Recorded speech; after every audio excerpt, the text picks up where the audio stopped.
الحمد لله نحمده ونستعينه ونستغفره ونؤمن به ونتوكل عليه ونعوذ بالله من شرور أنفسنا ومن سيئات أعمالنا من يهده الله فلا مضل له ومن يضلل فلا هادي له ونشهد أن لا إله إلا الله وحده لا شريك له ونشهد أن سيدنا وسندنا ونبينا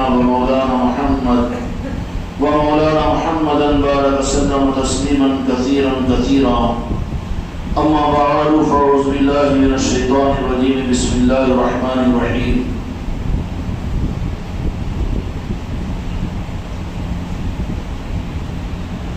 وما أرسلناك إلا رحمة للعالمين.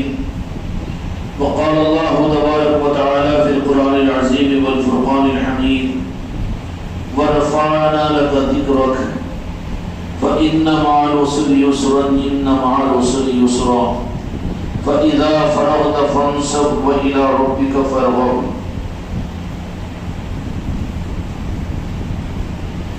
محترم قابل قدر عزیزان اکرام اور محترمان عظام حاضرین و حاضرات،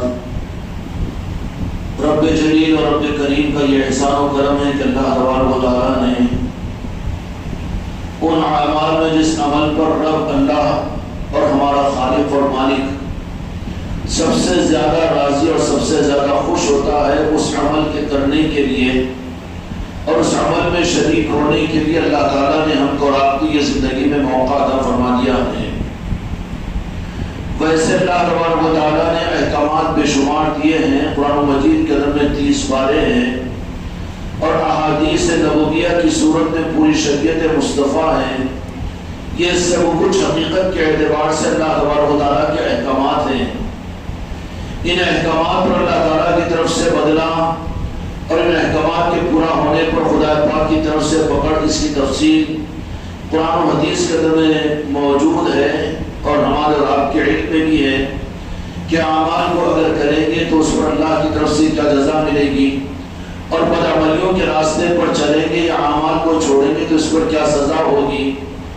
لیکن اللہ تبارک و تعالیٰ نے قرآن و حدیث کے اندر میں ایک رخ اپنے محبوب کے صدقے میں صرف اس امت محمدیہ کو اور مجھ کو اور آپ کو، ہم غلامان مصطفیٰ کو وہ عطا فرمایا کہ جس عمل کو اللہ تبارک و تعالیٰ خود پسند فرماتا ہے اور پھر وہ عمل کی نسبت، جس عمل کی نسبت پر اللہ نے ہم کو اور آپ کو یہاں پر آج 5 دن سے اس خانقاہ محمدی نصرتی اجمیری کے اندر میں حاضر ہونے کی توفیق اور سعادتیں ہم کو اور آپ کو مل رہی ہے، اور یہ محفل میلاد کا انعقاد ہو رہا ہے اور روئے زمین کے اوپر بے شمار مقامات کے اوپر عاشقین مصطفیٰ صرف ہمارا ہی حق نہیں ہے بلکہ روئے زمین اپنے عاشقوں سے خالی نہیں ہے. روئے زمین اپنے عاشقوں سے خالی نہیں ہے.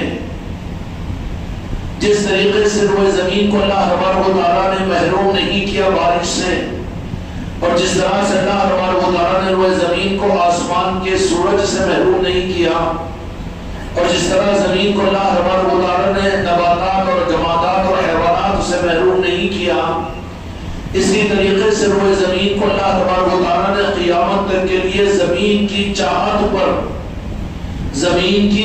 پر اور خلقت کی تمنا پر، حشرات الارض کی دعاؤں پر اور جمادات کی خاموش خداس کی مناجات پر اور آسمان سے ہونے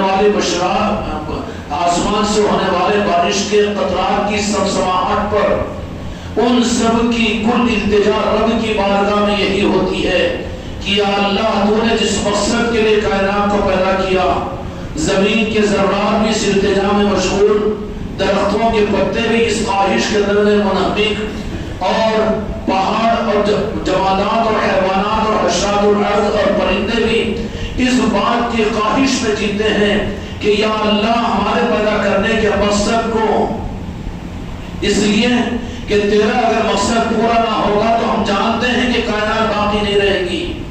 اور خدا پاک کی اس حقیقت کو اللہ تبارک و تعالیٰ نے حشرات الارض کو یہ الہامی طور پر یہ وجد دے دیتا ہے اور یہ کیفیت دے دیتا ہے کہ زمین یہ جانتی ہے کہ زمین کا مقصد کیا ہے، آسمان یہ جانتا ہے کہ آسمان کا مقصد کیا ہے، چاند و سورج یہ جانتے ہیں کہ چاند و سورج کا مقصد کیا ہے، حشرات الارض جانتے ہیں کہ حشرات الارض کے پیدا کرنے کا مقصد کیا ہے۔ لیکن غفلت صرف حضرت انسان کے اندر میں رہتی ہے کہ وہ اپنے مقصد کو رب کی طرف سے یہ نہیں جانتا یا بھول جاتا ہے۔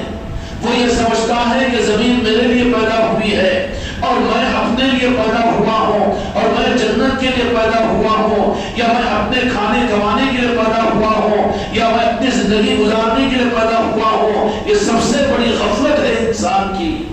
اس سے تو بہتر حشرات الارض ہیں۔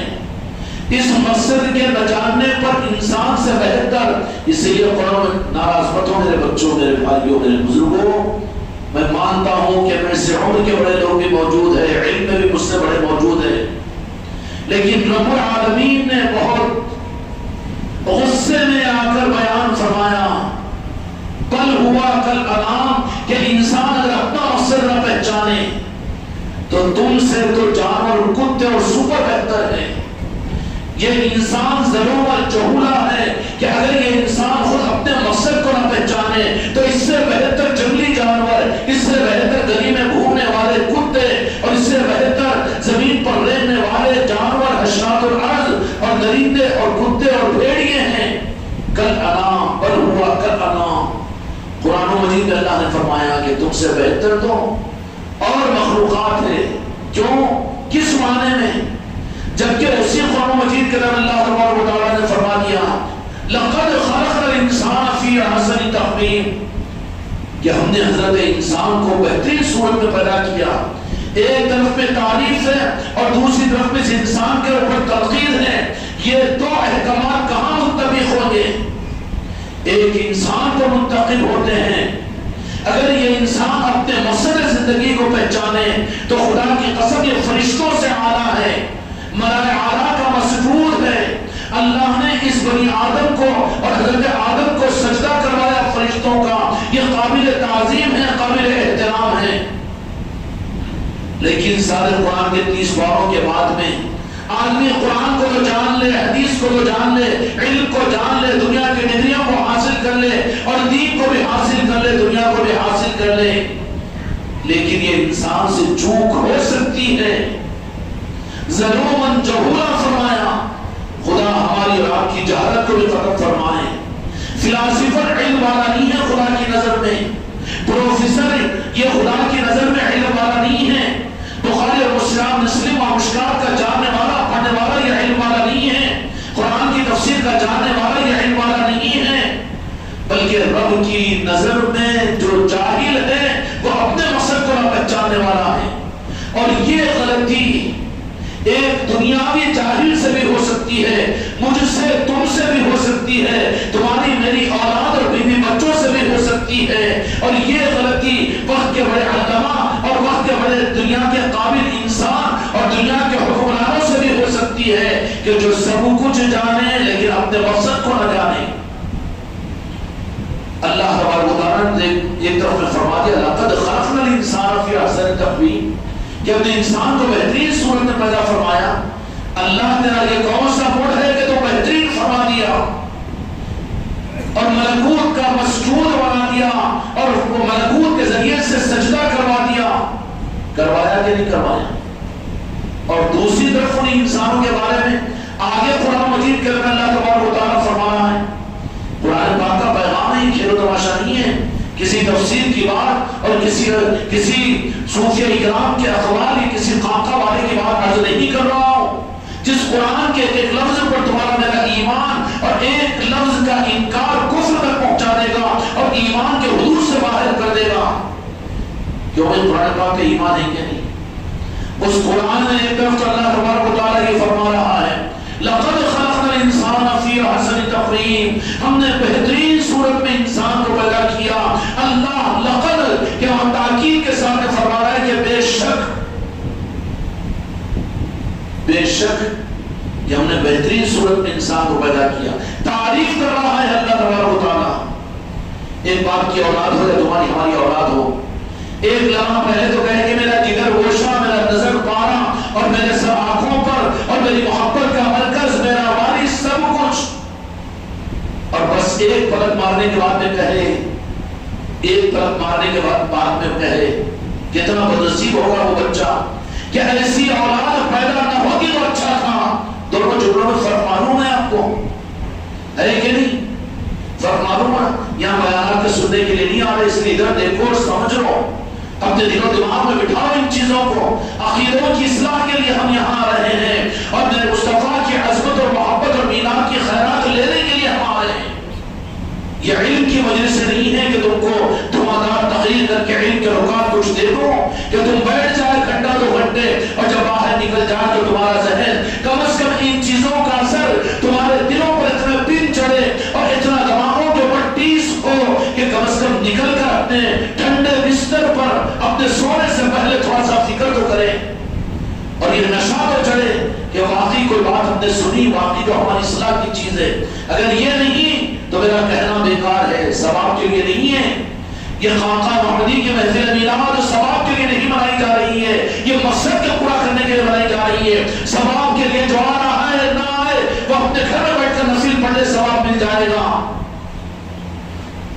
تاکہ مسجد میں بیٹھ کر نفل پڑھنے اس کو ثواب مل جائے گا۔ یہاں کیوں آ رہے ہو پانی میں بھیگتے ہوئے اور وقت کی قربانی دے کر؟ یہاں کیوں آ رہے ہو؟ ثواب کے لیے، ثواب کے لیے نہیں ہے۔ معاف کرنا، یہ محفل میلاد، یہ اس مسجد اور خانقاہ محمدی کے اندر میں معاف کرنا ثواب کی نیت ہو تو اس سے زیادہ ثواب تو جو اپنی مسجدوں میں اپنے گھروں میں نفل پڑھنے میں ملے گا، قرآن کی تلاوت میں ملے گا، تفسیر کے پڑھنے میں ملے گا، حدیثوں کے پڑھنے میں ملے گا، درود پاک کے پڑھنے میں ملے گا۔ یہاں ثواب کے لیے نہیں بلکہ یہاں پر کس لیے؟ مقصد کے معلوم کرنے کے لیے آؤ، ثواب کے لیے نہیں، مقصد کے لیے ہے۔ یہاں پر آنا مصطفیٰ کی محبت کے لیے ہے، یہاں پر آنا اپنی زندگی کے مقصد کو سمجھنے کے لیے، اور یہاں پر آنا اپنی زندگی کے رخ کے صحیح کرنے کے ارادے کے لیے ہے۔ ایک طرف اللہ تعالیٰ کہہ رہا ہے لَقَدْ خَلَقْنَا الْإِنسَانَ فِي أَحْسَنِ تَقْوِيمٍ، میں نے مثال دی بچے کی اور باپ کی۔ بس کیا ہوا تھا کہ بچے کو تو سر آنکھوں پر بٹھا رہا تھا، خود کو بھول کر اپنی اولاد کی تعریف کر رہا تھا، اور کچھ بچہ پردے میں ہوا فوراً آ گیا تو دیکھ کر اس کا مزاج بگڑ گیا اور خون اچھل گیا اور صفرا ابل گیا اور خون گرم ہو گیا اور کہہ رہا ہے کہ تو میری نظروں کے سامنے سے ہٹ، اگر تو پیدا نہ ہوتا تو اچھا تھا، یا پیدا ہو کر مر جاتا تو اچھا تھا۔ دونوں میں فرق محسوس ہوا کہ نہیں؟ ادھر آؤ کے سامنے تھوڑا سا دونوں میں فرق محسوس ہو جائے گا۔ اس شریف بچے کے لیے اس باپ کے اچھے جملوں کے بعد سننے کے بعد اگر یہ نوبت آ جائے تو اگر شریف بچہ ہوگا، اگر واقعیتاً صحیح سچی اولاد ہوگی تو اس کے بعد وہ جینا پسند نہیں کرے گا، دوبارہ اپنے باپ کے ساتھ میں صورت بتانا پسند نہیں کرے گا۔ کرے گا کیا؟ یہ تو باپ اور بیٹے کی بات میں عدل کیا ہو، اس رب کے بارے میں سوچو کہ اس رب الجلال والاکرام نے قرآن مجید کے اندر میں ایک طرف تو کہا کہ اپنے بہترین صورت میں انسان کو پیدا کیا، اور کیسے صرف کہا نہیں بلکہ ملکوت اور فرشتوں کو سجدہ کروایا اور ان کی تعریف فرمائی، اور خدا نے قسمیں کھائی قرآن مجید کے اندر میں والتین والزیتون وطور سینین وہذا البلد الامین۔ واہ رب العالمین کیا سہلایا ہم کو اور آپ کو، تو انسانوں کو ہم نے کتنا سہلایا رب العالمین نے، کتنا خوش ہونا چاہیے، رب کا کتنا شکر ادا کرنا چاہیے، مر مٹنا چاہیے۔ ایک باپ اپنی اولاد کی تعریف کے کیا کوئی بات دے گا، لیکن خدا کی قسم ہم وہ خوش نصیب ہیں کہ تو یہاں کے مالک کے نالے پاک کے صدقے میں، قرآن کے ایمان کے صدقے میں، اسلام کے اخلاق کے صدقے میں، میرے آقا کے نام کے لینے کے صدقے میں رب العالمین نے تمہارے اور میرے لیے قرآن مجید میں قسمیں کھائی۔ کس بات کے لیے؟ کہ تم نمازی ہو، تم دیندار ہو، تم عمل والے ہو، تم علم والے ہو، اور تمہارے مرید ہے، تم پیر ہے اور تم مرید ہے اور تم یہ ہے، یہ سب جو ذیل کی چیزیں وہ تمہارے ہمارے لیے ہے، لیکن رب کا کیا مقصد ہے؟ رب نے کیوں تعریف فرمائی؟ رب العالمین نے کیوں اتنا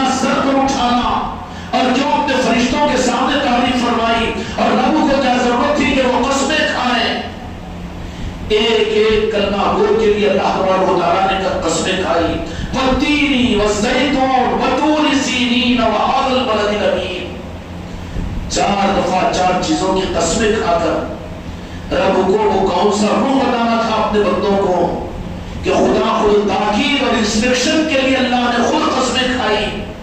ہم اگر بغاوت پر اپنے مقصد کو نہیں پہچانتے تو پھر رب کی قسموں کو ادھورا چھوڑتے ہیں۔ اتنے بڑے مجرم ہیں، اتنے بڑے باغی ہیں، حکم توڑنے والے نہیں بلکہ بھروسے کو توڑنے والے ہیں رب کے۔ لقد خلقنا الانسان فی احسن تقویم، کہ ہم نے بہترین صورت میں انسان کو پیدا کیا۔ جتنے بنی آدم، جتنے انسان ہیں، وہ سارے کے ساروں کے بارے میں اللہ تبارک و تعالیٰ نے ایک ایک کے لیے بات فرما دی، لقد خلقنا الانسان فی احسن تقویم۔ اچھا یہ محبت بھی کیوں؟ گورا چھٹا، اچھی خوبصورت آنکھیں، لمبی ناک، بڑا اچھا بیان کرنے والا، بڑا اچھا جاننے والا، اس کے لیے کہ لمبے لمبے سجدے کرنے والا، عبادت کرنے والا، اس سے زیادہ تو فرشتے کرتے ہیں، لیکن فرشتوں کے خدا نے قسمیں نہیں کھائی، تعریف نہیں فرمائی۔ اگر حسن و زینت یا عبادت اور ریاضت یا خدا کی خوشنودی کے اعمال اگر خدا کی قسم کھانے کی بنیاد اگر بدنام ہوتا تو اللہ قسمیں انسانوں کے لیے نہیں کھانا تھا بلکہ فرشتوں کے لیے کھانا تھا، اس لیے کہ وہ حسین بھی ہے، وہ نورانی بھی ہے، وہ تابعدار بھی ہے، وہ نافرمانی بھی نہیں کرتے۔ پھر خدا نے انسانوں کے لیے کیوں قسم کھائی؟ ایسے کون سے سرخاب کے پر لگ گئے، ایسا کون سے اس کو طرفہ تماشا مل گیا کہ رب نے ان کے لیے قسم کھائی۔ خدا مجھ کو اور آپ کو اپنے مقصد کے پہچانے کی توفیق عطا فرمائے۔ ابھی ہم نے حقیقت کے ساتھ میرے بھائیوں اگر تم کو برا لگے تو معاف کرنا، لیکن اپنی ذات کے بارے میں کہنا ہو حق کی راہ کا الف ہم سمجھ نہیں سکے، ابھی حماقت میں مشغول ہے اپنے ہمارا عجب اور ہماری فرعونیت ہم کو غرق کر رہی ہے، لہذا خدا کے غضب کے سمندروں میں خدا قسم کیوں کھا رہا ہے؟ ہم یہ سمجھے کہ اس کی وجہ رمضان کے روزے، عبادت، نفل اور یہ ذکر و تلاوت یا پھر اچھے سفید کپڑے اور اڑبے اور جھبے نہیں نا، کیوں کہ یہ وہ اعمال، یہ کمالات تو ہم سے بدرجہ ادب فرشتوں میں موجود ہیں، وہ نورانی مخلوق ہے، اطاعت و فرمانبرداری کی بنیاد پر نہیں۔ پھر کیا وجہ ہوگی؟ کیا وجہ ہوگی کہ اللہ نے قسمیں کھائی؟ اللہ کو قسم کھانے کی ضرورت پڑی؟ وہ کتنا تاکیدی رخ ہوگا اللہ تبارک و تعالیٰ کا جو یہ نہ پہچانے خدا کے مقصد کو اپنے لیے نہیں پہچانا ہو۔ مڑ جاؤ اور اپنے رخ کو بدل دو، سامنے ادب طے کرو، طالب علم بنو اور کسی اہل دل کے ہاتھوں پر ان کے پاس میں جا کر سامنے ادب طے کر اس مقصد کو پہچانو۔ اللہ نے اتنی تاکیدی قسمیں کیوں کھائی؟ کیا ضرورت پڑی؟ بڑا سائنٹسٹ بننے والا ہے، یہ سپر پاور کا مالک بننے والا ہے، یا سعودیہ حکومت کا چلانے والا بننے والا ہے، یا عبد الکلام بننے والا ہے، یا دنیا کا بڑا پروفیسر اور سائنٹسٹ بننے والا ہے، یہ کیا چیز ہے؟ یہ تو اللہ تبارک و تعالیٰ اشراط العصر کا اعتبار کمال کیا ادا کرتا ہے۔ یہ چیزیں کوئی کمال نہیں ہے، کوئی کمال نہیں ہے، یہ چیزیں تو خدا خیرات میں سور کتوں کو بھی دے دیتا ہے، بلکہ ان چیزوں میں انسان کے نخوت کو ختم کرنے کے لیے جہاں انسان اپنی ترقی کو ختم کرتا ہے تو کتوں کا سپورٹ لینا پڑتا ہے اس کو، اور کتوں سے محبت، کتوں کا سپورٹ تو کتے صفت انسانی زیادہ لیں گے نا۔ پورا ڈپارٹمنٹ ہے، اگر کسی خبر کو اس کی تحقیق نہیں کر پا رہا ہے، کوئی بڑا جرم ہو گیا، چوری ہو گئی، سارا سی آئی ڈی نظام اور سارا دنیا کے نظام اور سارا رپورٹنگ ساری فیل ہوتی ہے، تو پھر مجبوراً 4 ٹانگ والے کتوں کو لانا پڑتا ہے۔ خدا یہ بتاتا ہے کہ دنیا کی تحقیق، دنیا کا علم، دنیا کی حس اور دنیا کے معاملات کے کمالات کی وجہ سے اللہ نے تم کو انسان بنا کر یہ چیز نہیں بلکہ تم کو محتاج بنا دیا کتوں کا کہ کتوں سے عبرت حاصل کرو۔ وہاں اپنے ہتھیار ڈالتے ہیں کہ نہیں ڈالتے ہیں؟ کیا ہوگا؟ کمشنر آف پولیس بھی ہوگا، سی آئی ڈی کا ہیڈ آف دی ڈپارٹمنٹ بھی ہوگا، وزارت خارجہ اور وزارت داخلہ بھی ہوگی، لیکن صدر کے ہی گھر میں اگر چوری ہو جائے تو پھر اب یہ 2 ٹانگ والوں سے کام نہیں بنے گا، کس کو لائیں گے؟ کائی کی حماقت ہے۔ تمہاری ڈگریاں، تمہاری قابلیتیں، کہ اس کے لیے انسان کی تعریف اللہ نے کی. اس لیول کے اندر میں تحقیق اور تجسس اور دنیا کے اعلیٰ کمالات کے معاملات میں تو تم حیوانوں سے آگے بڑھ نہیں سکتے، کتوں سے آگے بڑھ نہیں سکتے. بڑھ سکتے کیا؟ نہیں بڑھ سکتے، نہیں بڑھ سکتے. وہاں پر تو سہارا لینا پڑتا ہے. تو پھر انسانوں کو اللہ تبارک و تعالیٰ نے انسان کو لفظ انسان کو یہ جو عظمت کس بنیاد پر نصیب فرمائی. اب آپ یہ کہو کہ عمل والے ہیں، خدا کی اطاعت کرنے والے ہیں، دین پر چلنے والے ہیں، شریعت پر چلنے والے ہیں، تو یہاں پر خالی مومنین کا تذکرہ نہیں ہے، متقی اور پرہیزگار بندوں کا تذکرہ نہیں ہے. یہ قسم اللہ جو کھائی انسانوں کے لیے کھائی، جس میں اور دنیا کی قومیں بھی جو انسان کہلائی جاتی ہے وہ بھی داخل ہے. یہاں مسلمانوں کا تذکرہ بھی نہیں ہے، مومنین کا تذکرہ بھی نہیں ہے. تو پھر یہ قسموں کا اہتمام رب کا کیوں؟ اس کی وجہ کیا؟ کبھی سوچ اور کبھی غور کیا؟ اگر غور و فکر اور تدبر اگر اپنی ذاتوں میں ہم کریں تو معرفت کے دروازے کھلیں گے، حق کے راستے ملیں گے. عالم اصغر ہے، عالم اکبر واحد ہے، ایک قرآن پاک واحد ہے. نارن پاک مصطفیٰ کے ذریعے سے قرآن تیرے دل میں ہے. ایمان کی صورت میں اللہ نے قرآن تیرے دل میں عطا فرما دیا، لیکن تو باہر کے قرآنوں کے اوپر تو اعتماد کر رہا ہے اور باہر کے چکر میں پڑا ہوا ہے، لیکن اندر کی دولتوں سے غافل ہے. اندر کی دولتوں سے غافل ہے کہ نہیں ہے؟ پھر مجھے یہ جواب دو آپ حضرات کہ اللہ کی قسموں کے کھانے انسان کی وجہ سے، انسان تو یہ بت پرست بھی ہوگا، کافر بھی ہوگا، مشرک بھی ہوگا، نافرمان بھی ہوگا، اور یہ قاتل بھی ہوگا، یہ زانی بھی ہوگا، یہ گناہگار بھی ہوگا. لیکن اللہ تجھے کیا محبت ایسے انسانوں سے کہ تو اس انسان کے چار چار قسمیں وہ بھی تیری پاک قرآن میں کھائے. کھایا کہ نہیں کھایا؟ باہر کی کوئی آیت تو داخل نہیں کر رہا ہمیں. والتین والزیتون وطور سینین وهذا البلد الامین. پھر اس انسان کے لیے کیوں؟ صرف خدا کی قسم انسان کی شرافت اس کی ذات کی وجہ سے نہیں ہے، بلکہ یہ عظمت انسان کو اس لیے کہ اللہ نے اپنے محبوب کو اس مخلوق انسان میں پیدا کیا ہے. انا بشر مثلکم، کہ اللہ نے ساری مخلوق میں جہاں فرشتے بھی تھے، جہاں پر بڑے بڑے اعلیٰ درجے کے اور مخلوقات بھی تھی، اعلیٰ حضرت رحمت اللہ علیہ فرماتے ہیں کہ سرکار یہ آپ کا کرم ہے. احمد رضا خان صاحب بریلوی رحمت اللہ علیہ فرماتے ہیں کہ یہ تمہارا کرم ہے کہ تم نے رب سے انسانوں میں پیدا ہونے کو مانگا، ورنہ آپ چاہتے تو آسمانی مخلوق اور فرشتوں میں پیدا ہونا چاہتے تو اللہ پیدا کر دیتا.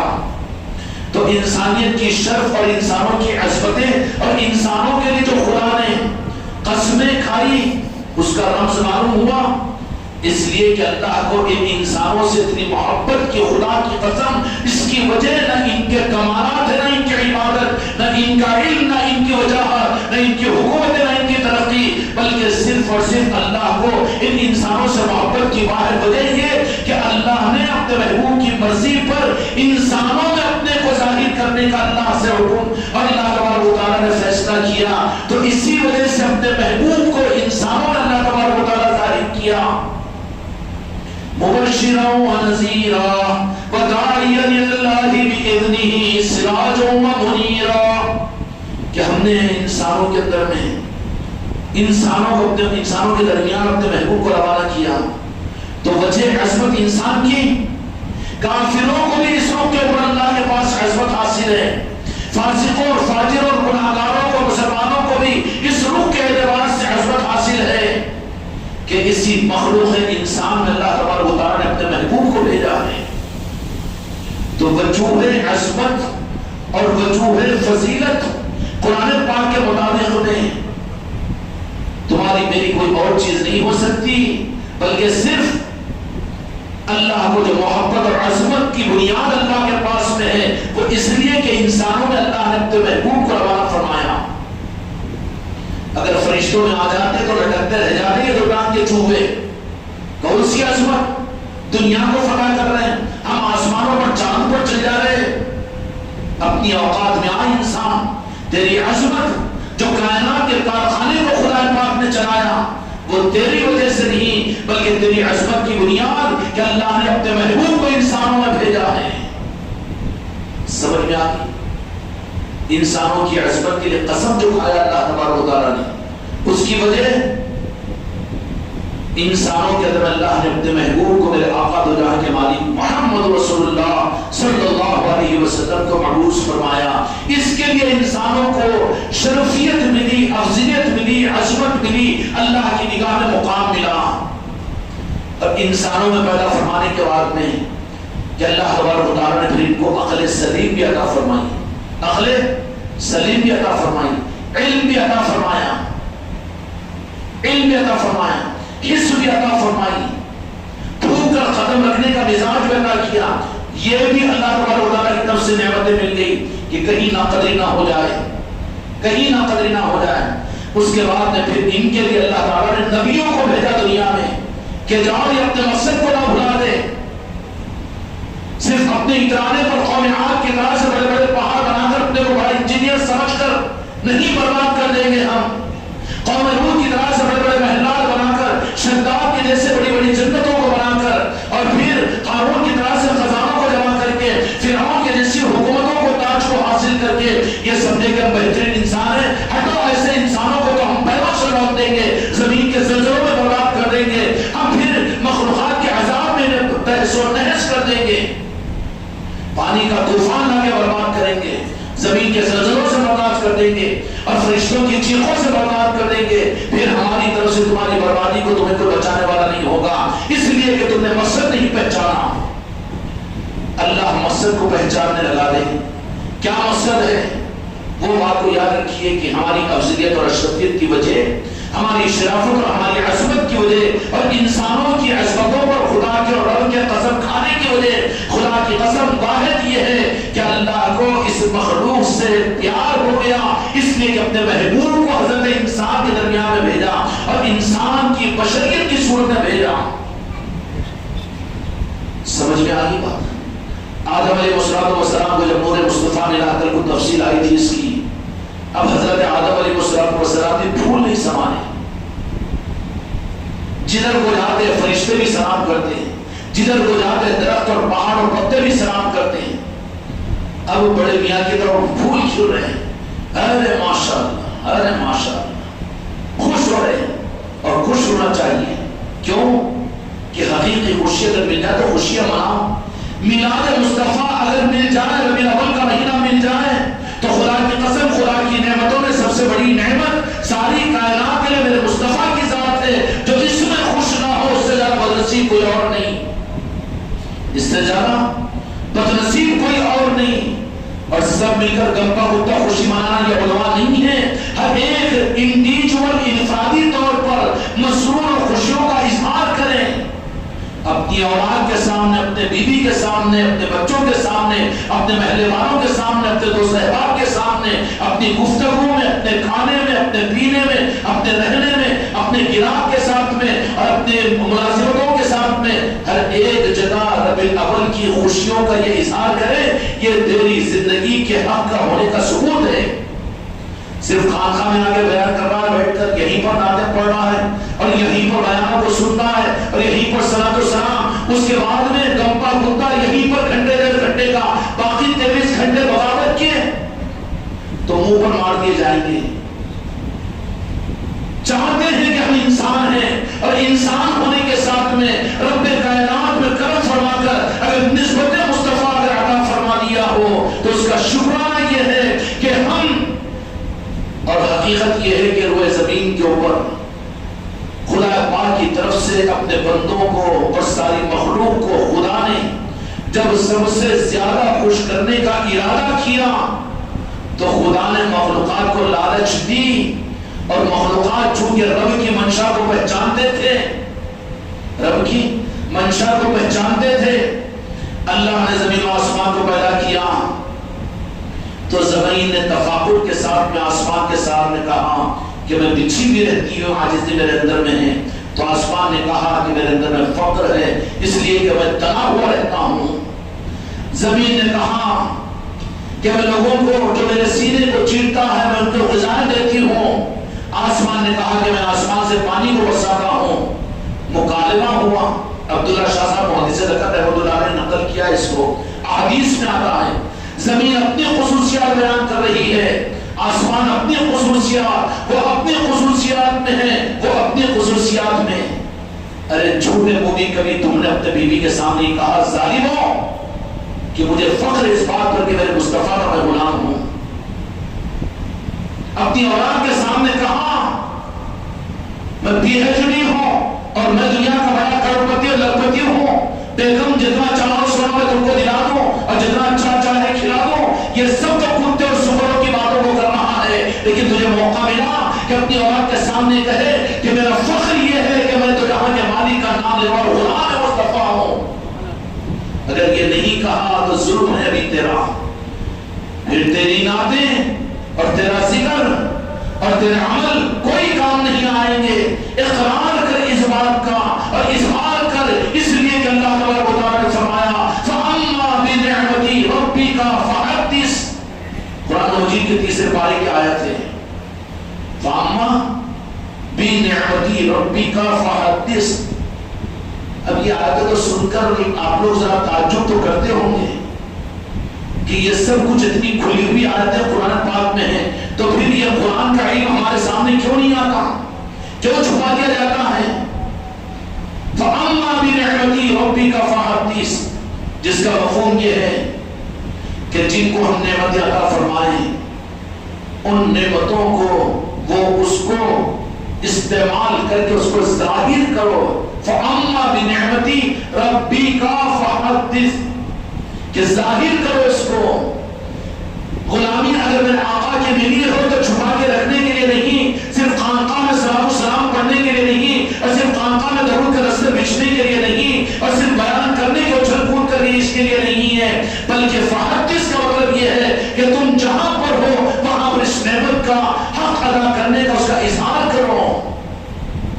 تمہارے گھروں میں محفل میلاد نہ ہو، خالی میلاد کے جلوس میں چلے جائیں، فرض ادائی ہو جائے گی۔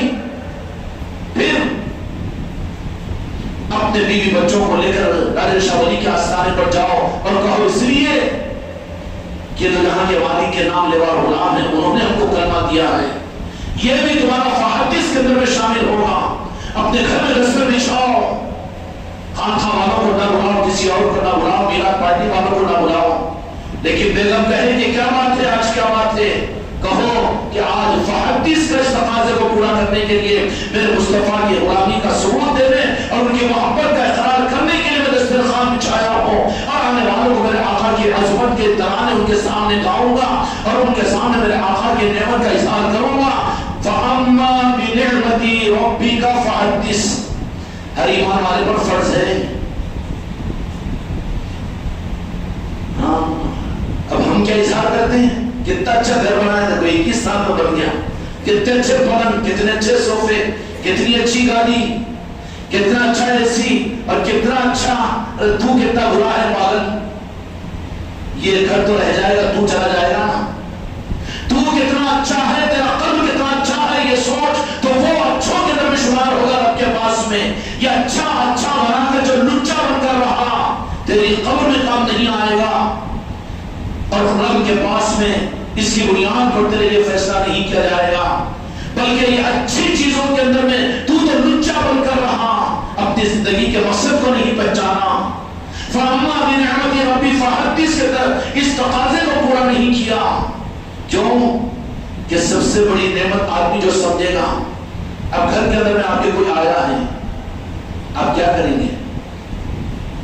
کوئی آیا ہے تو آپ کا انٹینشن کیا ہوگا کہ سب سے اچھا جو روم ہے اس کو باورچی خانے میں نہیں لے جائیں گے، اس کو بیت الخلا میں نہیں لے جاتے، بیت الخلا میں کہاں لے جاتے؟ دیوان خانے میں، جہاں بہترین روم ہے، لے جاتے ہیں نا، لے جاتے ہیں کہ نہیں لے جاتے؟ کیوں؟ اچھی چیز کے اظہار کرنے کے لیے۔ خدا کی قسم 12 مہینوں کے اندر میں سب سے اچھا مہینہ ربیع الاول کا مہینہ ہے، اس سے اچھا مہینہ کوئی مہینہ نہیں ہو سکتا۔ دینا ہو فتویٰ ہمیں دے دے، ہمارے دل گردے بھی بہت بڑے ہیں۔ اب آپ کہو کہ رمضان کی عظمت، لیلۃ القدر کی عظمت، جمعہ کے دن کی عظمت اور حج کے مہینے کی عظمت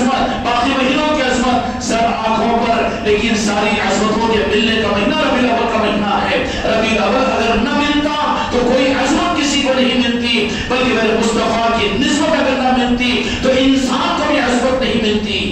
انسان بھی سور کتوں سے زیادہ بے حیثیت ہو جاتا ہے.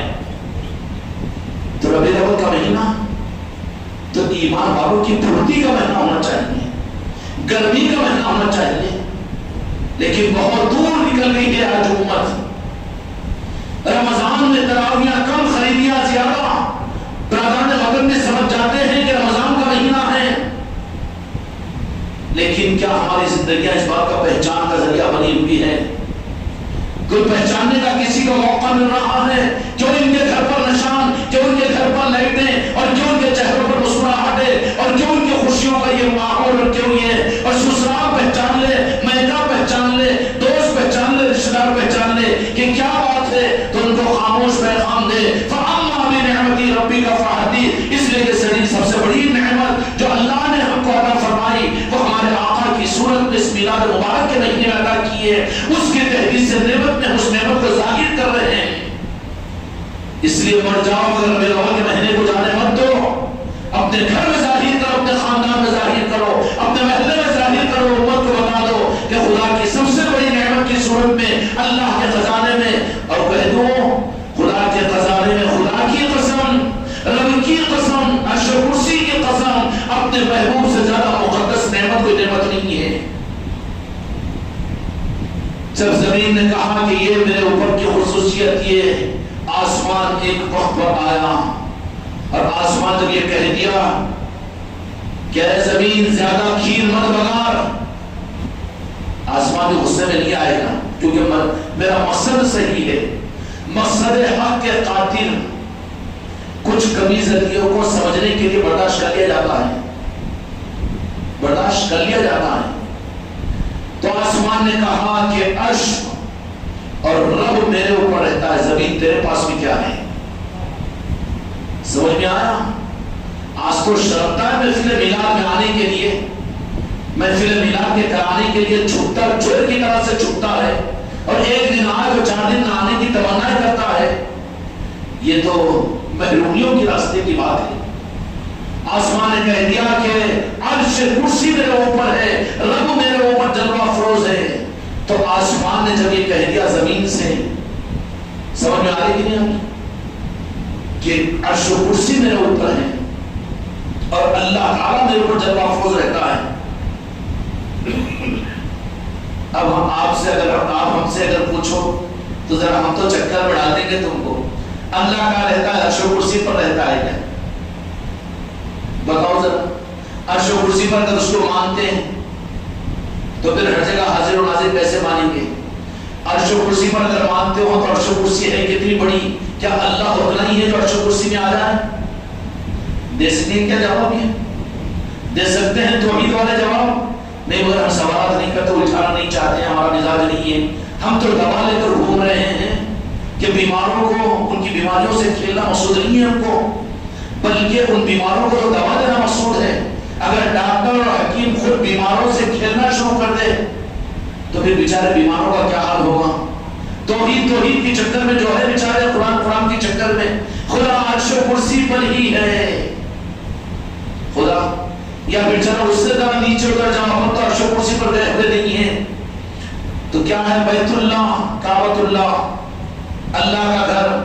بیت اللہ کے معنی اللہ کا گھر. کتنا ہے وہ؟ اتنا ہے. تو پھر رہنے والا اس گھر کے اندر میں ہے تو اللہ کو تو تم نے اتنا ہی سمجھا ہے. وہ تو لاکھوں مکان کا مالک ہے. بہت سوالات پیدا ہو جائیں گے نا. لیکن کوئی ظالم ادب دے کر کے پوچھے کہ اللہ کہاں ہے, تو اگر اللہ ہی سے اگر پوچھ لو, اللہ ہی سے اگر پوچھ لو, پوچھنا اللہ کو بھی. تو ابھی نہ مولانا کو پوچھتا, پیر صاحب کو پوچھتا, ان کو پوچھتا, ان کو پوچھتا, لیکن پاگل تو اللہ کو نہیں پوچھتا. تیرا وہ خالق ہے, تجھے نہیں بتائے گا. وہ حق بھی اللہ سے پوچھے تو حق نہیں بتائے گا, حق چھپائے گا. حق چھپانے والا خدا کی قسم اللہ نہیں ہو سکتا. حق بتائے گا, لیکن جو نہ پوچھے اس کو کیوں بتائے گا؟ وہ تو واحد و قہار ہے, وہ تو جبار ہے, وہ تو پوچھنے والوں کو بتاتا ہے. رب سے تو پوچھے کہ رب تو اپنی حقیقت ہم کو بتا. اب رب کو پہچاننے کے لیے رب سے پوچھنے کے بجائے سب سے اگر پوچھ پوچھے کہ رب تو ہی یہ بتا دے کہ تو عرش پر بھی نہیں، فرش پر بھی نہیں، ہر جگہ موجود ہے، تو ہم ڈھونڈے کہاں تیرے کو؟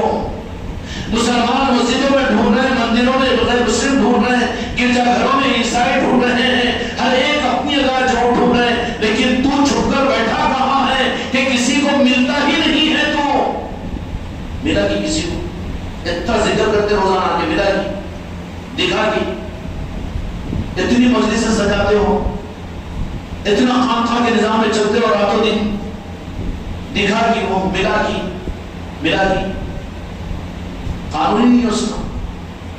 تو اللہ کہاں پر ہے تو؟ اب جس کو سمجھ میں نہیں آ رہا کہا کہ عرش پہ ہے، اور جس کو بیچارہ اور کم سمجھ ہو گئے عظمت تقدس اپنی جگہ ہے، لیکن بلکہ بیت اللہ اللہ کے رہنے کی جگہ، تو اللہ کو اتنا چھوٹا بنا دیا کہ تم عرش پہ ہے بولا تو چلو اپنا دیکھے بھی ہوگا، بہت بڑا ہوگا، لیکن بیت اللہ تو اتنا ہی ہے نا، کتنا ہے؟ مکہ مکرمہ کے اندر میں ایک مقام جو حرم کہلاتا ہے، وہاں پر وہ بھی پورا حرم نہیں بلکہ کعبۃ اللہ بیت اللہ اس کے اندر میں ہے نا، ایسا 23-24 فٹ ہوگا، ایسا 45-47 کتنا ہے وہ صحیح نہیں معلوم ہے، اتنا ہی تو ہے نا، اس کو کیا کہیں گے آپ؟ بیت اللہ۔ تو پھر اب اس گھر میں رہنے والا گھر والا تو چھوٹا ہوگا نا، کیوں کہ گھر بڑا رہتا ہے، گھر والا چھوٹا رہتا ہے، نعوذ باللہ علیہ وسلم۔ وہ رب کے بارے میں مت سوچو، نصرت صاحب کا گھر یا شبیر صاحب کا گھر یا شاہی صاحب کا گھر، تو شاہی صاحب جیسے کم از کم 50 شاہی صاحب تو آئے گے ان کے گھر میں، آئے گے کہ نہیں؟ تو کیا فارمولا ہے کہ رہنے والا چھوٹا ہوتا ہے اور بنا ہوا گھر بڑا ہوتا ہے۔ تو اگر اس کو وہی حقیقی معنوں میں حق کو رب سے نہ پوچھ کر بیت اللہ اگر اس کو مان لو تو اس کو تو رب کو مقید کر دیا تم نے، تو پھر اب یہ مسئلہ سامنے آ گیا، میتھمیٹکس آتی نا، آتی کہ نہیں آتی؟ تو پھر حاصل کیا ہوگا؟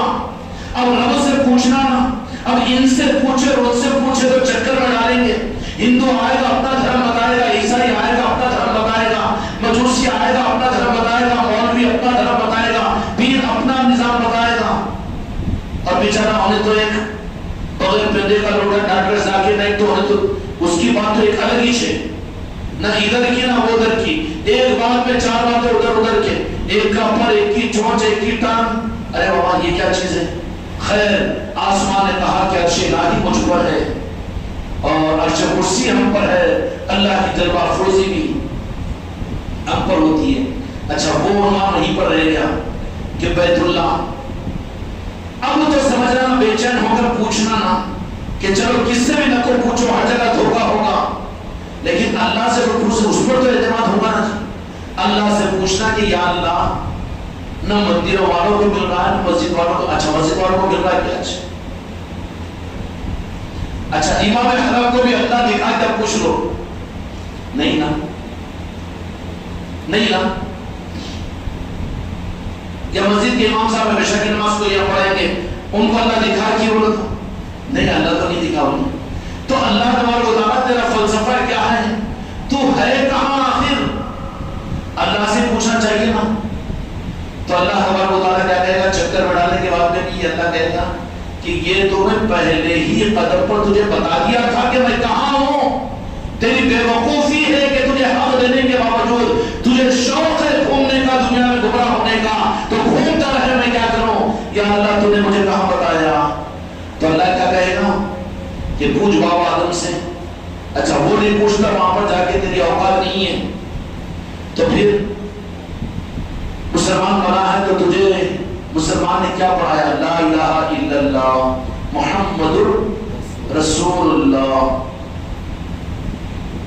رسول اللہ میں اللہ ہے کہ نہیں؟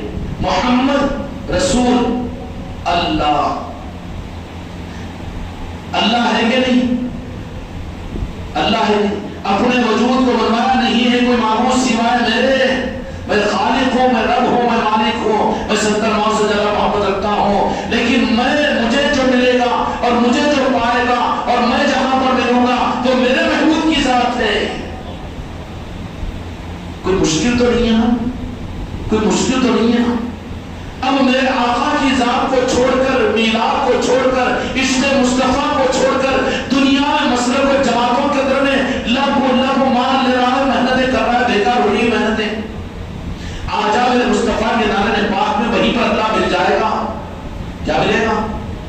اللہ کہہ رہا ہے کہ محمد رسول اللہ. دوسرے جز کے اندر میں اللہ بھی موجود ہے کہ نہیں؟ اور کہا کسی کو کچھ کہیں پر نہیں ملے گا بلکہ کہہ دوں عرض نہ کعبۃ اللہ میں ملے گا نہ بیت اللہ میں ملے گا. ملے گا تو میرے مصطفیٰ کے گنبد خضرا میں ملے گا، نام مصطفیٰ میں ملے گا، عید میلاد النبی میں وہ ملے گا، جشن میلاد مصطفیٰ میں وہ ملے گا. جو تم کو پا لیا اس نے مجھے پا لیا، جو تمہارا ہے وہ میرا ہے. امت کے لیے اور ایمان والوں کے لیے اللہ نے کتنا آسان کانسیپٹ رکھ دیا ہے. مشکل ہے کیا؟ زبردستی کے پریشان ہے دنیا میں. کسی کے نہ بنو، کچھ نہ بنو، لیکن خدا کی قسم میرے مصطفیٰ کے بن جاؤ تو رب تم کو یہیں پر مل جائے گا. بڑا بھاری جملہ کل کہہ دیا تھا، سمجھنے کے لیے شاید تمہارے دماغوں میں نہیں ہوگا کہ اگر کسی نے ظاہری اسلام نہ لانے کے باوجود بھی اگر میرے مصطفیٰ سے سچی محبت کی اور میرے مصطفیٰ کی نگاہ کرم مل گئی تو اللہ اس کو بغیر اسلام کے بھی مل جائے گا، بغیر اسلام کے بھی مل جائے گا. نہیں کہہ سکتا کوئی بات یہ، لیکن غریب نواز کا فقیر اور غلام ہے. اگر اعلان عرض کر رہا ہوں، سمجھ لو اس بات کو، اگر میرے مصطفیٰ کی نگاہ کرم اگر مل جائے تو ظاہری اسلام کو نہ بھی لائے لیکن اللہ اس کو مل جائے گا، اللہ کا رمز اس کو مل جائے گا، اللہ کی محبت اس کو مل جائے گی، اللہ کی ذات اس کو مل جائے گی. اب اللہ سے پوچھے کہاں ملا تو پھر پتہ مل گیا. کہاں ہے اللہ کا پتہ؟ ایڈریس دو جہاں کے مالک میرے آقا کی ذات میں. اب میرے آقا کی ذات تک پہنچنے کا راستہ اللہ تبارک و تعالیٰ نے فرمایا کہ میرے لیے تو میں بہت درمیان میں کھاٹیاں رکھا ہوں، فرائض، واجبات، اعمال اور دین اور شریعت، لیکن میں اپنے محبوب کی محبت پر میں بھی ملتا ہوں اور میرے محبوب کو بھی تمہیں دے دیتا ہوں.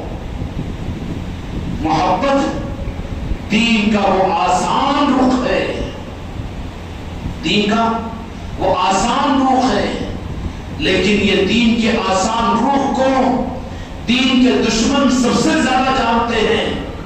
آج اس زمانے میں اہل علم علماء کی طرف سے اسلام پر سب سے بڑا ظلم، اتنا بڑا ظلم امریکہ نہیں کر رہا اسلام پر، ہندوستان کی حکومت نہیں کر رہی ہے. کان کھول کر سن لو، کسی ملک کی حکومت اسلام پر اتنا بڑا ظلم نہیں کر رہی ہے جتنا یہ اہل علم اپنے آپ کو کہنے والے یہ علماء اس اسلام پر ظلم کر رہے ہیں کہ محبت کے دین کو انہوں نے بدعت کا دین قرار دیا. محبت کے دین کو انہوں نے بدعت کا دین قرار دیا. میلاد منانا بدعت ہے، شربت بانٹنا بدعت ہے، اور خوشیاں منانا بدعت ہے، لائٹ لگانا بدعت ہے. ارے یہ تو محبت کا اظہار ہے. یہ لائٹوں کا لگانا، یہ دعوتوں کا کرنا، یہ لنگروں کا کھانا اور کھلانا اور جشن کا منانا، اگر یہ بدعت ہے تو اے کمینے تو یہ بتا تیرے بیٹے کے ولیمے میں بکروں کا کاٹنا کیسے جائز ہے اور 100 آدمیوں کی دعوت کرنا کیسے جائز ہوگا اور تیرے بیٹے کے ولیمے کے اندر لائٹوں کا لگانا کیسے جائز ہوگا اور کراکری کا 50,000 کا بل بننا کیسے جائز ہوگا اور تیرے بیٹے کے ولیمے میں 1.5 لاکھ کا فنکشن ہال لینا کیسے جائز ہوگا. وہ جائز اور یہ محبت کے نظام کو بدعت کہہ رہا ہے. کتنا بڑا ظلم ہے جی، یہ ظلم ہے. اتنا بڑا ظلم اسلام پر امریکہ نہیں کر رہا ہے، ان کی جرأت نہیں ہو سکتی. کل ایک بات ادھوری رہ گئی تھی. یہ سب جو خرابیاں پیدا ہوئی نا وہ یہودیوں کی تاریخ بتایا ہوں میں. 1918 1919 تک چلی چکر ان کی. اب کہا کہ کھانے ڈھونڈو تو عبدالوہاب نجدی کو انہوں نے تیار کیا، لیکن 1923 تک 1922 تک بال اہتمام میلاد مصطفیٰ کے مہینے میں بنی ہاشم اور شیوخان اکرام وہاں کے آل رسول اور آل علی اور آل علی جو صحیح وہاں کے عرب ہے، وہاں کے اصل شہزادے ہیں، عرب ہیں. اس لیے میرے آقا نے فرمایا کہ عربوں کو برا مت کہو، اس لیے کہ اس قوم میں اللہ نے مجھے بھیجا ہے. نہیں کہیں گے ہم برا، ہم وہ نہیں ہیں جو عربوں کی توہین کرے، لیکن یہ چھپے روپے والے عرب وہاں کے نہیں ہیں. وہ تو قبضے دار ہے بابا، اصل مالک اور وارث نہیں ہے. وہ یہ قبضے دار تو وہ ہے جو وہاں پر سینما گھروں کا پرمیشن دے رہے ہیں، مکہ اور مدینے میں شراب خانوں کا پرمیشن دے رہے ہیں. یہ قبضے دار بارش نہیں کر رہے ہیں. اور بارشوں کی پہچان کیا ہے معلوم ہے؟ 1923 تک علل اعلان دلائل میرے پاس موجود ہے، آپ مطمئن رہیے، ذمہ داری میری ہے. 1923 تک میلاد مصطفیٰ نے 12 ربیع الاول کو، جبکہ کرنٹ کا نظام اتنا نہیں تھا اور سعودی عرب کے اندر میں اتنا زیادہ ترقیات نہیں تھی، مدینے والے مدینے کے اطراف سے، مکے والے مکے کے اطراف سے، دیہاتی بدوی قبیلے والے عرب اور شیوخ اور مشائخین بنی ہاشم والے صحیح عرب لوگ اپنے دیہاتوں سے میلاد مصطفیٰ 12 ربیع الاول کی 11 ربیع الاول کی شام میں، جس رات میں اللہ نے زمین و آسمان کو منور کرنے کے لیے، زمین و آسمان کے مقصد کو پورا کرنے کے لیے میرے آقا جہاں کے مالک محمد رسول اللہ صلی اللہ علیہ وسلم کو اللہ نے زمین کے اوپر ظاہر فرمایا. اس رات کے اہتمام میں 1923 کی تاریخ میں عرض کر رہا ہوں کہ مدینے کے اطراف کے لوگ اور مکے کے اطراف کے لوگ دیہاتوں سے اجتماعی صورت میں بڑا چبھتا ہے بیٹا تجھے کدھر کی پہچان دے رہا ہے، یہ میلاد کا جلوس کیوں نکالتے؟ اور کوئی بدبخت تو کہتا ہے کہ لائٹاں گھروں پہ کیوں لگا رہے، کیا گنیش بٹھا رہے ہو؟ وہ سمجھ میں آ رہا تجھے، یہ سمجھ میں نہیں آ رہا ہے. وہ سمجھ میں آ رہا ہے تو اپنی پہچان دے رہا ہے کہ تیرا بلڈ گروپ کدھر کا ہے. اپنی زبانوں کو روکو، بدعقیدگیوں سے مت سنو، بلکہ اور زیادہ احترام کر کے بتاؤ. تو دیہات کے لوگ، مکے کے اطراف کے قبائل والے اور بدوی لوگ اپنے اپنی مسجدوں سے، اپنے اپنے دیہاتوں سے نکل کر مشعلے، وہ ڈنڈے پر مشعلے لگاتے تھے، آگ جلاتے ہوئے. شان تھی عربوں کے پاس میں، وہ ایک بڑے خاص اہتمام کے لیے ان کی شادیاں بھی جب ہوتی تھی تو شادیوں میں چراغ اور مشعلے لگائے جاتے تھے، چراغ لگائے جاتے تھے. پھر درگاہوں پہ چراغ کیوں؟ دل کیا معلوم ہوتا ہوں، چراغ جلتا ہے. وہ اللہ نے بھی قرآن مجید کے اندر میں سراجوں و منیرہ کہا ہے، روشن چراغ کہا میرے آقا کو. ابھی نہیں چراغی کی دعا خانقاہ میں کیوں ہوتی؟ تو اس عرب کے زمانے کے اندر میں جب کوئی بڑی تقریب میں آتے تو لوگ اپنی شان، جیسے کاروں میں جاتے ہیں، عطر لگا کر جاتے ہیں، اچھے کپڑے پہن کر جاتے ہیں اور شان و شوکت کے ساتھ میں جاتے ہیں نا، تو حوضے لے کر جاتے ہیں. تو عرب کے قبیلے اس وقت میں اگر کوئی ایسا اظہار کرنے کا موقع ہوتا تو وہ بدوی دیہات کے صحابہ کی وہ اولادیں اور مشائخین اکرام 1923 وہ صحابہ کی اولادیں اپنے دیہاتوں سے نکلتے اور اپنی بستی میں جمع ہوتے اور سارے اپنے ہاتھوں میں مشعلے یعنی جلی ہوئی لکڑی کے چراغ لے کر جلوس کی صورت میں میرے آقا کی شان میں عشقیہ اشعار پڑھتے ہوئے مکے کے شہر مکہ اور بیت اللہ کے شہر میں حاضر ہوتے. تاریخ کا حوالہ میرے پاس موجود ہے، عرض کر رہا ہوں، انکار نہیں کر سکتے. کوئی آ جائے انکار کر کے بتا دے یہ بدعت ہے، جلوس کا نکالنا بدعت. ارے تو نہیں جا سکتا تو کم از کم محبت کی نگاہ سے دیکھ، نہیں تو کم از کم اپنے سر میں دیکھ کہ کہاں کہاں جلوس سے مصطفیٰ نکلا ہے، ملا، دیکھ کر خوش ہو. کم از کم تیرا ایمان بچ جائے گا، بجائے اس کو دیکھ کر کفے کی نظروں سے دیکھ رہا یہ کہیں کو یہ بدعت یہ بدعت. ارے بدعتی کی اولاد تو کے زمانے میں پیدا ہو کر بدعتی ہے. اور خدا کی قسم رب کی خوشی سے بڑی خوشی کی سند ہے میرے مصطفیٰ کی خوشی. خدا کا قانون یہ نہیں ہے کہ میرے محبوب خدا نے یہ حکم نہیں دیا کہ میں فلاں بندے سے محبت کرتا ہوں تم بھی کرو. خدا کی قسم ادب کے خلاف اللہ نے مانا، لیکن اللہ نے یہ بات فرمائی کہ میرے محبوب تم جس سے محبت کرتے ہیں میں ان سے محبت کرتا ہوں. تو مصطفیٰ کی محبت کی ڈگری بڑی ہے اور میرے مصطفیٰ کی محبت کا اظہار کا نظام بڑا ہے. محفل میلاد رمضان سے بڑی ہے، اب تو مانو گے نا. محفل میلاد تمہاری بقرعید سے، تمہاری رمضان کی عید سے زیادہ خوشیوں کی عید ہے. اللہ تعالیٰ ان خوشیوں کو خوش کرنے کی ہمیں توفیق عطا فرمائے، خوشیوں کا خوب اہتمام کرنے کی توفیق عطا فرمائے. مکے والے اب بنایا ہوا ہے نا مکے، اور مکے میں نہیں ہے نا یہ دکان دیکھا خالی اوپر دیکھ کر آیا، اوپر دیکھ کر آیا. ایسوں کو دیکھ کر آیا ہے کہ جنہوں نے ذہن میں ادب طے کیا ہے امریکہ کے صدر کے سامنے اور ان سے مل کر آیا ہے جو یہودیوں کے شاگرد ہیں. ان کو دیکھ کر اسلام کا ریفرنس ذرا ہے، چل ہٹ بازو ہٹ۔ اللہ کا شکر ہے کہ کل امام حرم نے بھی میلاد کا تذکرہ کیا، ہم کو خوشی کی ہے، خوشی ہوئی ہے۔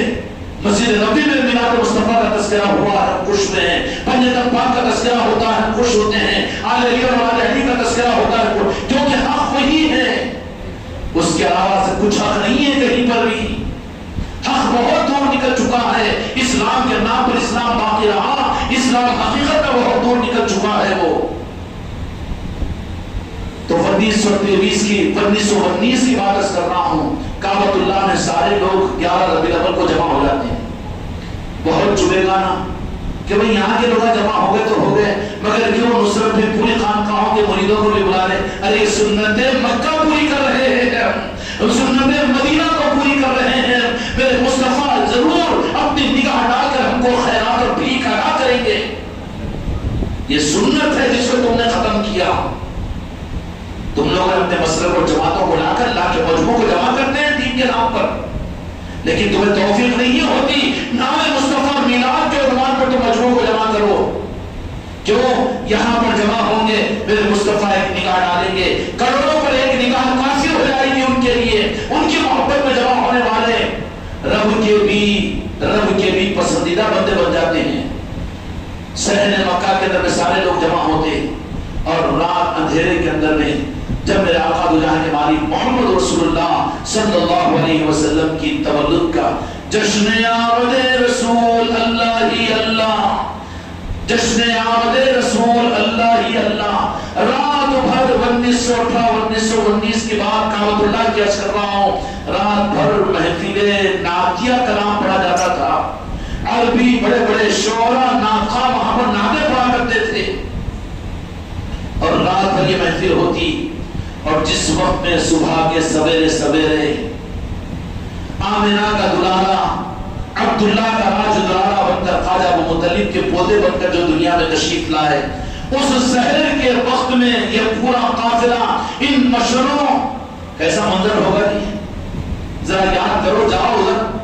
ہم نے کلیڑے کی خانقاہ میں ابھی 15-17 دن پہلی بار نشر کیا ہے کہ کلیڑے کی خانقاہ کے اندر اطراف کے دیہات والے ہمارے مریدین مشرے پکڑ کر آؤ اور رات بھر وہاں پر جشن مناؤ، اور صبح صبح وہاں پر دعا کرو، سلام و سلام پڑھو، تاکہ مدینے مکے کی اور مدینے کی سنت زندہ ہو۔ ہے نہیں ہے نظام؟ ہاں میرے بھائیوں میں عرض کرنا تھا کہ آسمان نے کہا کہ میرے اوپر عرش و کرسی ہے، اور میرے اوپر تو رب العالمین جلوہ افروز ہوتا ہے، زمین بیچاری وہ تو نہیں ہے اپنے پاس۔ پھر زمین میں پھوٹتی آئی، زمین نے کہا کہ اے آسمان تیرے اوپر عرش ہے اور رب کی جلوہ افروزی ہوتی ہے، تو ناز کر رہا ہے، لیکن رب العالمین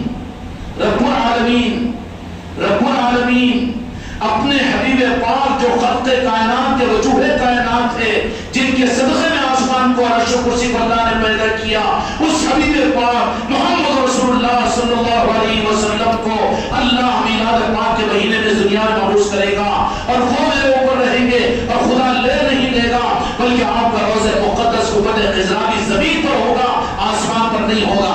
آسمان ہکا بکا، کیا ہوا؟ آسمان لاجواب ہو گیا۔ اللہ تبارک و تعالیٰ سے عرض کرنے لگا کہ لاجواب ہے، زمین کے مقابلے پر اللہ میاں زمین یہ بولتی تو اب اس کا جواب تو میرے پاس میں نہیں ہے۔ تو آسمان نے التجا کی کہ اللہ میں عرش کو سنبھالا پاؤں تجھے، لیکن میری بات وہاں پر نیچے ہو رہی ہے۔ تو اللہ تبارک و تعالیٰ نے آسمان سے اور عرش سے یہ کہا کہ اے آسمان اے عرش، میں اپنے عرش کی اور کرسی کی خدمت تجھ سے لے رہا ہوں، تو تو مایوس مت ہو، بلکہ میں تجھے اس محبوب کو جس کی وجہ سے زمین کو فضیلت حاصل ہوئی ہے، اس میرے محبوب کو ایک مرتبہ تیری سیر کرانے کے لیے عرش پر بلاؤں گا۔ یہ تھا معراج کا بہانہ۔ اللہ تبارک و تعالیٰ نے اپنے محبوب کو بلایا، کہا کہ آسمان خوش ہو گیا کہ میں نے اپنے محبوب کے قدموں کی دھول تجھ کو لگا دیا۔ عرش کو سمجھ میں آیا کہ میرے آقا کے قدم پاک کی، نارن پاک کی دھول کا کیا عظمت اور کیا مقام ہے۔ سمجھ میں آئی بات؟ یہ تھا مقصد۔ آسمان بھی کہا کہ ذرا سیٹلائٹ ہو گیا، پھر تو کوئی بات نہیں بنے۔ ہاں اب تو خدمت پوری پھرتی کے ساتھ اللہ کے عرش و کرسی کے اللہ تعالیٰ کرتا رہا. اللہ تبارک و تعالیٰ نے اس وسیلے سے بہت تھوڑے وقت کے لیے، انسانوں کا وقت تھوڑا تھا لیکن زمانہ تو 32 سال کا تھا، وہ میرے آقا کے معراج شریف کا. اگر اتنی اندر گہری کی بات بولو تو پھر اور شک کرنا شروع کریں گے. تو لمبا وقت ہی تھا لیکن چھوڑا کر دیا تھا اللہ تعالیٰ اس کو. یہ مہینہ مبارک مہینہ ہے، اس مہینے کی آمد کے اوپر جتنا جشن مناؤ، اللہ تبارک و تعالیٰ اپنے محبوب کی محبت کی خیرات تقسیم کرتا ہے اس مہینے میں. رات میں، دن میں، بچوں میں، تنہائیوں میں، بیوی بچوں میں، اپنوں میں، پرایوں میں، بس یاد مصطفیٰ، یاد مصطفیٰ، میلاد مصطفیٰ، میلاد مصطفیٰ یہ ہونا چاہیے. کیا ہونا چاہیے؟ تو وہ بات تو سمجھ میں آ گئی نا. اللہ سے اگر پوچھے کہ اللہ تو کہاں ملے گا تو کہے گا کہ میں اپنے محبوب میں ملوں گا. جو محبوب مل گیا اس کو میں مل گیا، اور جس کو میں ملا خدا کا قانون ہی نہیں ہے، محبوب کو نہیں دلوائے گا وہ کہ میں مل گیا ہوں، یہ میرا ہے لہٰذا محبوب تم ان سے محبت کرو. خدا نے یہ نہیں فرمایا، کہیں پتا ہے کوئی قرآن و حدیث کے اندر میں. اس لیے بہت آسان چیز اللہ تبارک و تعالیٰ نے اپنے محبوب کے صدقے میں ہم کو عطا فرمائی.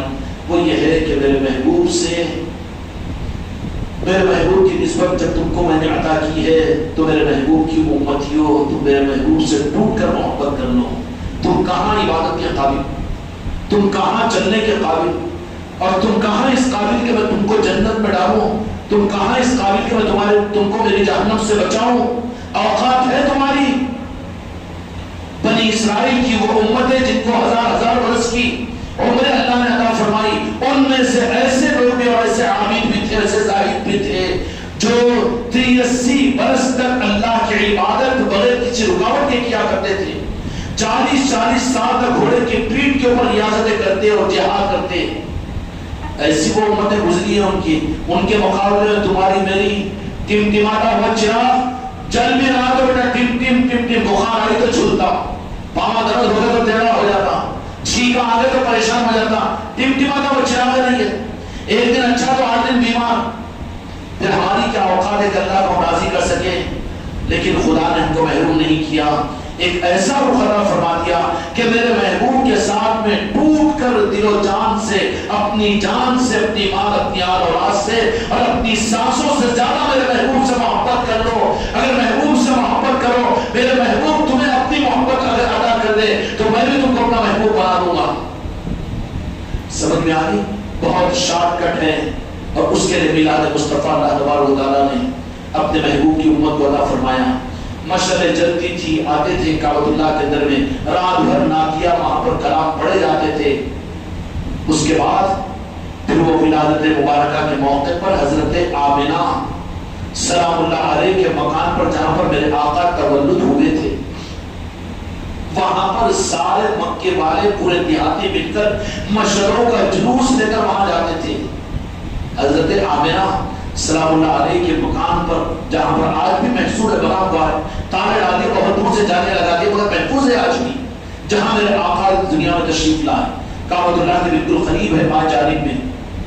وہاں پر سارے کے سارے جاتے تھے اور جا کر اس وقت کے اوپر درود پاک، درود و سلام پڑھتے تھے، جشن مناتے تھے. آمد مصطفیٰ اللہ ہی اللہ، آمد مصطفیٰ اللہ ہی اللہ. یہ میلاد مکہ مکرمہ میں ہوتی تھی.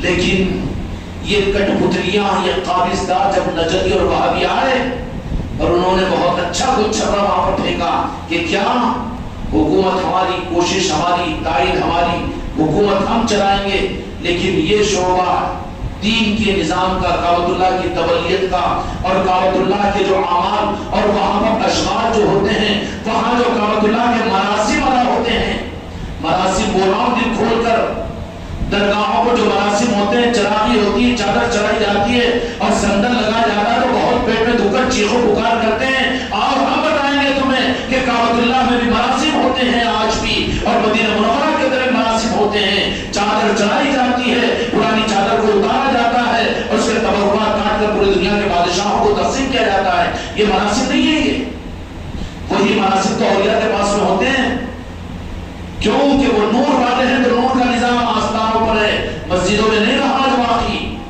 خوش قسمتی ہے کہ مسجد انوار مصطفیٰ کی ہے کہ یہاں پر تبرکات اور چادریں بھی بتائی جاتی ہے، اولیاء کی یاد بھی کی جاتی ہے. اللہ تعالیٰ اس نظام کو تعالیٰ قیامت قائم و دائم فرمائے. کیوں بیٹا ٹھیک ہے نا؟